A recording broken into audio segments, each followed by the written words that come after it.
بسم اللہ الرحمن الرحیم۔ قبر کی نعمتیں۔ قبر کے بارے میں صرف ڈرتے کیوں ہیں؟ رب محبت بھی تو کرتا ہے۔ ہم کیوں قبر کی نعمتوں کے بارے میں بات نہیں کرتے؟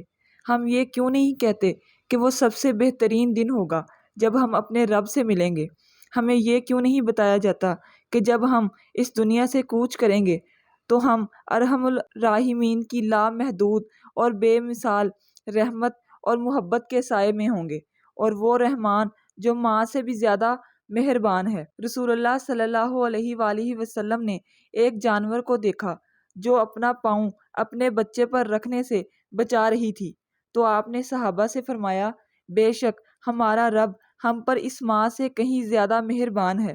کیوں ہمیشہ صرف عذاب قبر کی باتیں ہو رہی ہیں؟ کیوں ہمیں موت سے ڈرایا جا رہا ہے؟ یہاں تک کہ ہمیں معاذ اللہ پختہ یقین ہو گیا ہے کہ ہمارا رب ہمیں مرتے ہی ایسا عذاب دے گا جس کا تصور بھی نہیں کیا جا سکتا۔ ہم کیوں اس بات پر مصر ہیں کہ ہمارا رب ہمیں صرف عذاب ہی دے گا؟ ہم یہ کیوں نہیں سوچتے کہ ہمارا رب ہم پر رحم کرے گا؟ ہم یہ بات کیوں نہیں کہتے کہ جب قبر میں مومن صالح سے منکر نکیر کے سوال جواب ہو جائیں تو ہمارا رب کہے گا، میرے بندے نے سچ کہا، اس کے لیے جنت کا بچھونا بچھاؤ، اس کو جنت کے کپڑے پہناؤ اور جنت کی طرف سے اس کے لیے دروازہ کھول دو اور اس کو عزت کے ساتھ رکھو۔ پھر وہ اپنا مقام جنت میں دیکھے گا تو اللہ سے گڑ گڑا کر دعا کرے گا، پروردگار قیامت برپا کر تاکہ میں اطمینان کے ساتھ جنت چلا جاؤں۔ ہم یہ بات کیوں نہیں بتاتے کہ ہمارا عمل صالح ہم سے الگ نہ ہوگا اور قبر میں ہمارا مونس اور غمخوار ہوگا؟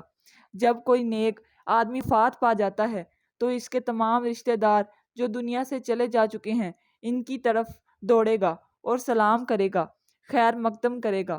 اس ملاقات کے بارے میں رسول اللہ صلی اللہ علیہ وآلہ وسلم نے فرمایا کہ یہ ملاقات اس سے کہیں زیادہ خوشی کی ہوگی جب تم دنیا میں اپنے کسی عزیز سے طویل جدائی کے بعد ملتے ہو اور وہ اس سے دنیا کے لوگوں کے بارے میں پوچھیں گے۔ ان میں سے ایک کہے گا، اس کو آرام کرنے دو، یہ دنیا کے غموں سے آیا ہے۔ موت دنیا کے غموں اور تکلیفوں سے راحت کا ذریعہ ہے۔ صالحین کی موت در حقیقت ان کے لیے راحت ہے، اس لیے ہمیں دعا سکھائی گئی، اے اللہ موت کو ہمارے لیے تمام شروں سے راحت کا ذریعہ بنا دے۔ ہم لوگوں کو یہ کیوں نہیں بتاتے کہ موت زندگی کا دوام ہے اور یہ حقیقی زندگی اور ہمیشہ کی نعمتوں کا دروازہ ہے؟ ہم یہ حقیقت کیوں چھپاتے ہیں کہ روح جسم میں قیدی ہے اور وہ موت کے ذریعے اس جیل سے آزاد ہو جاتی ہے اور عالم برزخ کی خوبصورت زندگی میں، جہاں مکان و زمان کی کوئی قید نہیں ہے، رہنا شروع کرتی ہے؟ ہم کیوں موت کو رشتہ داروں سے جدائی، غم اور اندوہ کے طور پر پیش کرتے ہیں؟ کیوں نہیں ہم یہ سوچتے کہ یہ اپنے آباء و اجداد، احباب اور نیک لوگوں سے ملاقات کا ذریعہ ہے؟ قبر سانپ کا منہ نہیں ہے کہ آدمی اس میں جائے گا اور سانپ اس کو چباتا رہے گا، بلکہ وہ تو حسین جنت، حسیناؤں کا عروس ہے جو ہمارے انتظار میں ہے۔ اللہ سے نیک امید رکھو اور اپنے اوپر خوف طاری مت کرو۔ ہم مسلمان ہیں، اس لیے ہم اللہ کی رحمت سے دور نہیں پھینک دیے گئے ہیں۔ اللہ نے ہمیں عذاب کی خاطر پیدا نہیں کیا ہے۔